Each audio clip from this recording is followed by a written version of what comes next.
Hi, okay, what I'm going to do is talk you through your task today, which is to think about how war is presented in Dulce, Decorum est by Wilfred Owen. I'm going to talk you through elements of the poem that are going to help, and then I'm going to show you how to structure that into a paragraph. So this should help give you some ideas and help you write 2 or more paragraphs as you are instructed to do. Okay, so the first thing is to think about what Wilfred Owen actually says about war. So something to think about in the first stanza, this first verse, is how it affects the soldiers. So here I'm going to highlight this and I'm going to make a little comment that it has, this simile tells us that it has aged the soldiers with that adjective old. And so remember, a lot of the soldiers that would have been fighting would have been young men, and so actually now they've aged as though they're begging. So thinking about what they could be begging for life, for mercy perhaps, and they're weighed down by something, those sacks, as though they are carrying something with them. So you could think about, what are the sacks? What are they? Are they a metaphor for guilt, maybe? Think about what they are having to carry around with them that is really weighing them down. You've got here another simile, coughing like hags, hags being an old kind of witch-like woman. So again, it is made them ill, it's caused illness. Coughing like hags, they are unhealthy, not in a good physical state, essentially. Physical state. We cursed through sludge till on the haunting flares we turned our back. Now here, I mean, this is a metaphor really, because those flares can't haunt necessarily. But that idea of haunting flares, they're troubled, they're scarred from their experiences. The flares, you could think about when people use flares, they're red light, they symbolise either distress or fire. So thinking about, we've got a real negative entry into war in these first few lines. We turned our backs and towards our distant rest began to trudge. Men marched asleep. This short, simple sentence here reaffirms, it kind of reinstates, tells us again how poorly and how difficult they are finding this. So obviously it's a metaphor, so here it reaffirms their poor physical state, their weakness, and I'll put a metaphor there. Many had lost their boots, but limped on, bloodshot. Now, so that's saying that even though they've lost their things, they still carry on. So you could say that this shows that they are resilient, that they are determined, perhaps. You could also then look at it on the other side, that maybe they don't have a choice. You know, they're heading towards their distant rest, so they have to keep going. All went lame. This means that almost as if kind of disabled in a way, that they can't function as they used to. All blind. Drunk with fatigue. Again, we've got that other metaphor there, so I'm going to colour that. Deaf even to the hoots of gas shells dropping softly behind. Here we've got juxtaposition, okay, and I'll make a comment there. Juxtaposition, 2 opposite things that are near each other, because we've got these gas shells, these bombs, versus the adverb softly. Softly. So you could say that maybe they've become used to this, the idea of bombs dropping, or maybe because they are almost dazed by it, they're not really with it. And then we get this sudden change of pace. Gas, gas, quick boys, an ecstasy of fumbling. So here I'm going to highlight that in pink. Here, the repetition and repetition of gas and exclamation marks. It tells us the sense of urgency and sudden chaos, an ecstasy of fumbling. Ecstasy here meaning kind of this, not thrill or pleasure, but a heightened moment. Fumbling, fitting the clumsy helmets just in time. But someone still was yelling out and stumbling and floundering like a man in fire or lime. Now here, this simile, the reason it talks about fire and lime is because the gas that was used would be quoted to burn your lungs, and the lime is because it would release this this green gas, this green smoke, and so that's what it's talking about. Floundering is this action of kind of flailing your arms and legs around, and so that's what he's doing. Dim through the misty panes and thick green light, as under a green sea. We've got another simile there. I saw him drowning. So this bit here, and to save comments, I'm just going to put a little box. This bit here tells us the vivid, horrid nature of war, how graphic it is. So the graphic, violent, and kind of gruesome nature of warfare. And Owen isn't shying away from telling us the gory details. And if you wanted to go a little bit further with that, you want to think about why he wants people to realise the reality of war.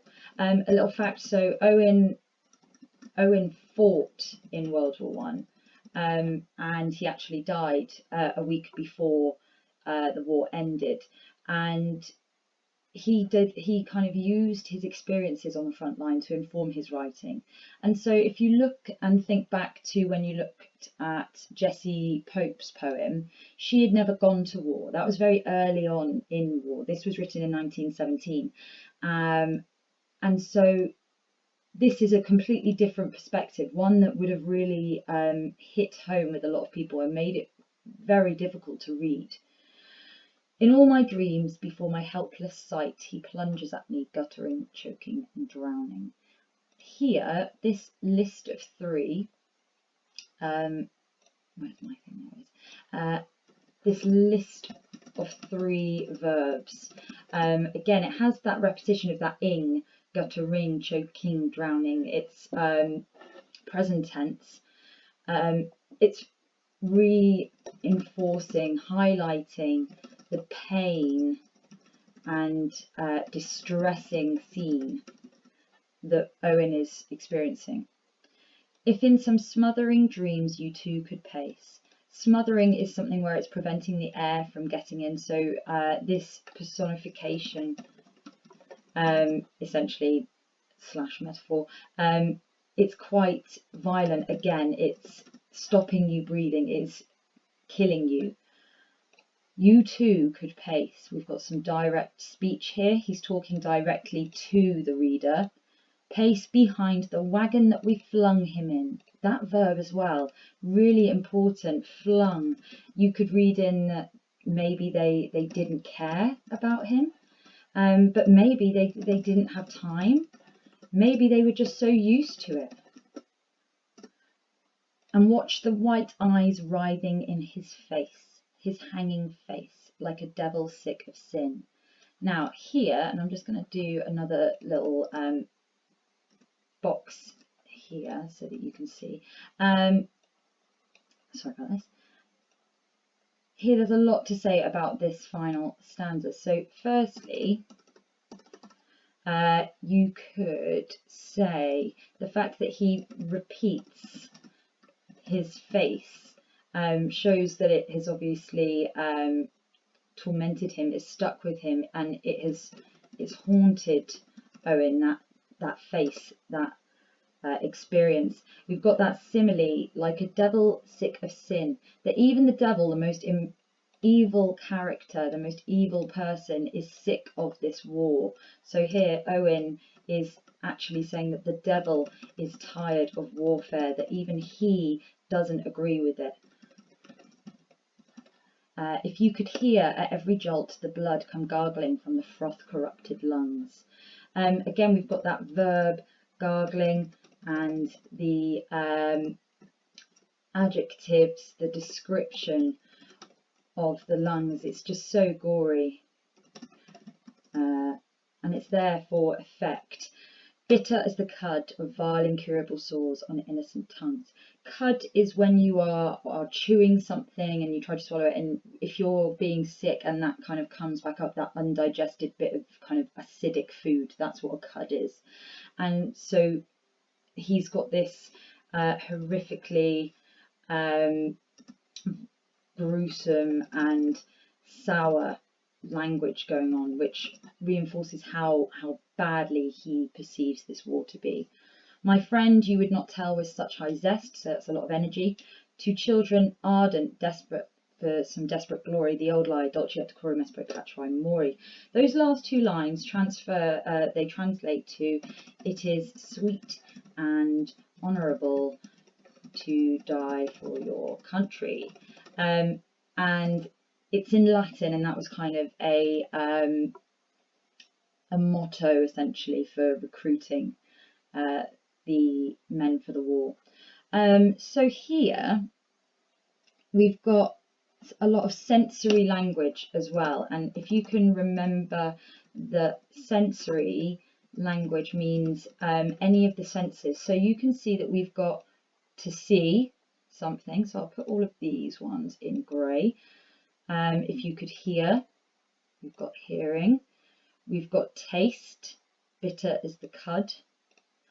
And you could say that even touch, that kind of action, is pace, and gargling, we've got the hearing. So we've got all of the senses here, and this is why Owen is painting the scene vividly to try and persuade the reader, but even shock them. Okay, so I'm just going to zoom back out so that you can copy any of those notes, and then I'm going to move on to the next bit. There's a tiny little bit just up here.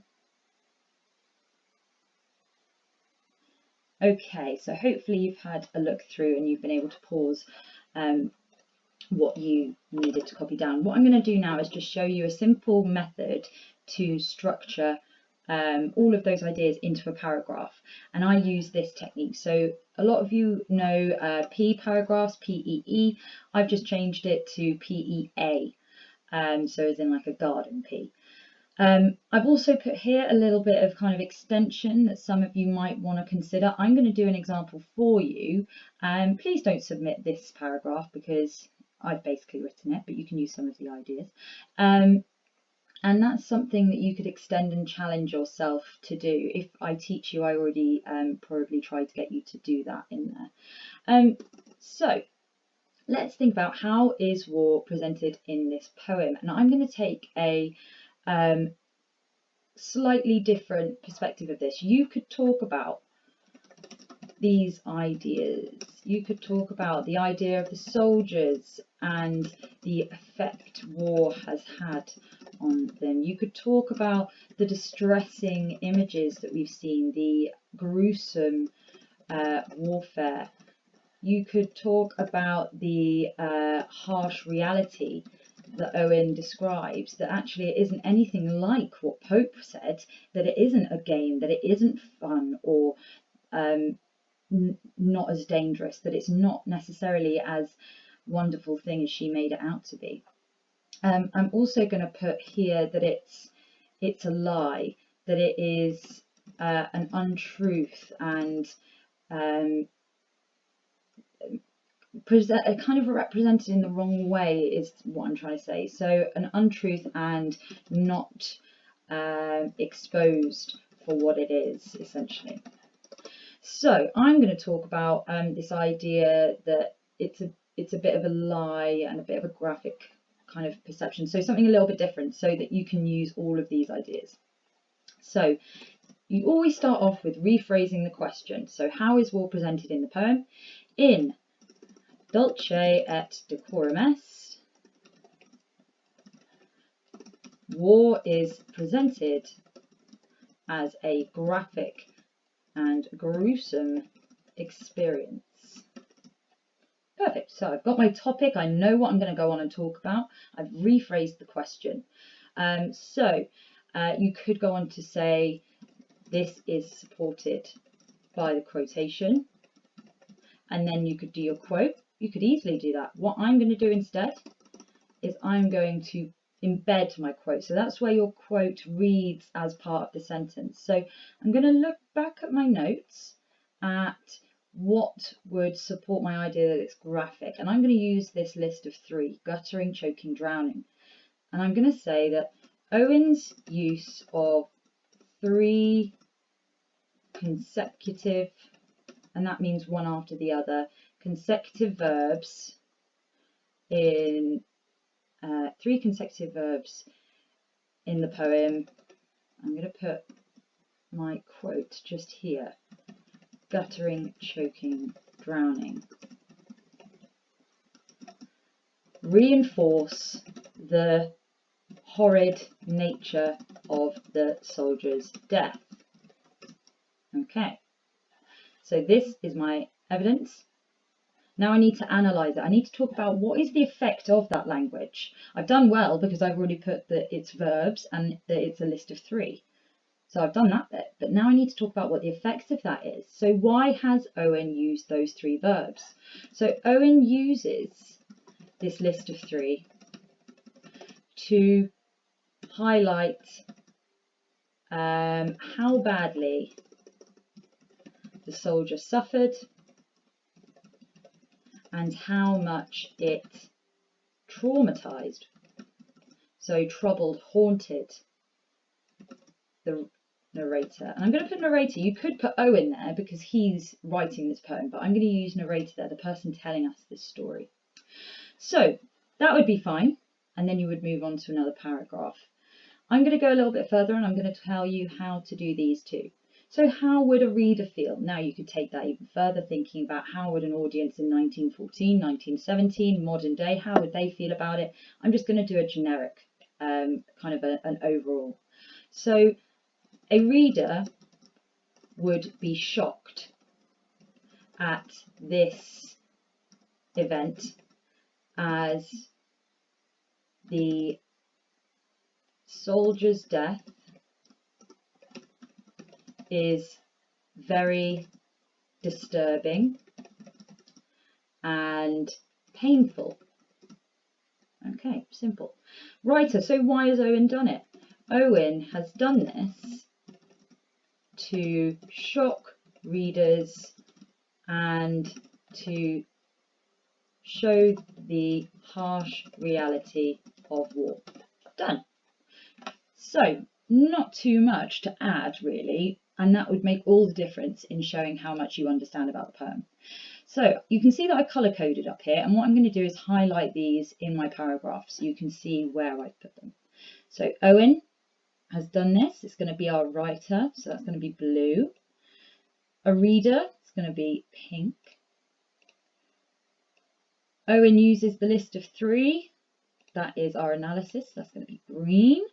And all of this bit is where we put our evidence, and that's going to be yellow. And this is our point sentence that kind of tells the person who's reading it, the marker, so whoever your English teacher is, tells us what your paragraph is going to be about.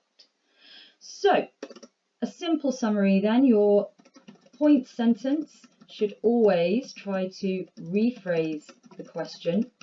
If you're writing more than one, try to include words like secondly, start off with something like that, or another way in which, or furthermore.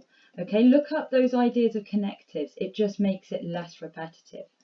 For your evidence, remember you can always do this is shown by the quotation, or you can try to embed the quote into a sentence or use punctuation, okay? You can do a variety of those things. Analysis, what do we do for that bit? We think about what language device has been used. So is it a simile, a metaphor, a list of three? Why has it been used? Terminology, try and figure out if it's a verb, adverb, adjective, because that really tells us that you've understood the poem and gone a bit further. And think about the effect of the language. What does it do? Why has that word been chosen? If you wanted to go, and I'll put a little bit into the reader and writer, think about the audience when it was written, when how it would be received now by a modern audience. What do they think and why? And then for the writer, what are they aiming to do? What are they trying to tell us? So lots of little things you could do in there, and what you should try to think about are some of these ideas that we mentioned up here. So I'm just going to zoom out on this bit just before the end of the video so that you can copy down any of those ideas. Remember, please don't use this paragraph exactly. You can use the idea, but please don't copy it exactly. Okay, I hope this has helped, and I will see you soon. Bye-bye.